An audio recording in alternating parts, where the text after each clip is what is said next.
On September 10, 2025, the American political landscape changed forever. Charlie Kirk, founder of Turning Point USA and a lightning rod in conservative circles, was assassinated during a debate at Utah Valley University. He was just 31. Kirk wasn't just a political commentator, he was a husband, a father, and a voice who built a national movement from the ground up. His American comeback tour was supposed to energize young conservatives. Instead, it ended in tragedy. The suspect?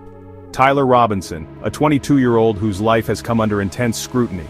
Investigators say Robinson was obsessed with Kirk, and his recent dive into extreme ideological views set off alarm bells among family and friends. DNA evidence, found on a screwdriver and a towel-wrapped firearm, tied Robinson to the scene. After a manhunt, Robinson's own father turned him in. Now, he's facing charges of aggravated murder and more, held without bail as the nation demands answers. But the aftermath wasn't just about the investigation, it was about a country in mourning and on edge. Vigils and memorials broke out coast to coast. Thousands gathered in Arizona's State Farm Stadium with President Trump himself pledging to attend. In Washington, D.C., lawmakers and celebrities alike paid their respects. President Trump called Kirk a martyr for truth and freedom, and announced he'd be awarded the Presidential Medal of Freedom posthumously. Before we begin, let me express the horror and grief so many Americans at the heinous assassination of Charlie Kirk have felt. Charlie was a giant of his generation, a champion of liberty, and an inspiration to millions and millions of people.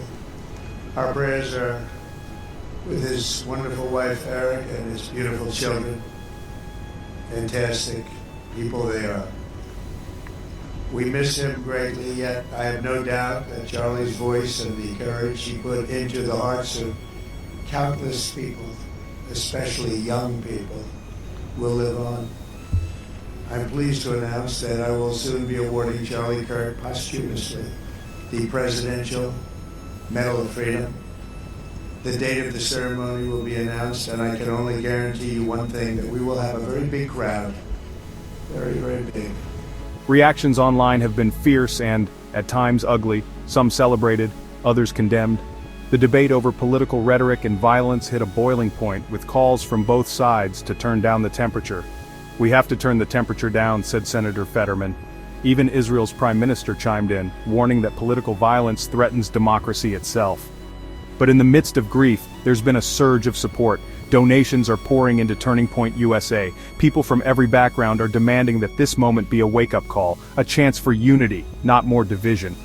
Charlie Kirk's story is one of ambition, controversy, and ultimately tragedy.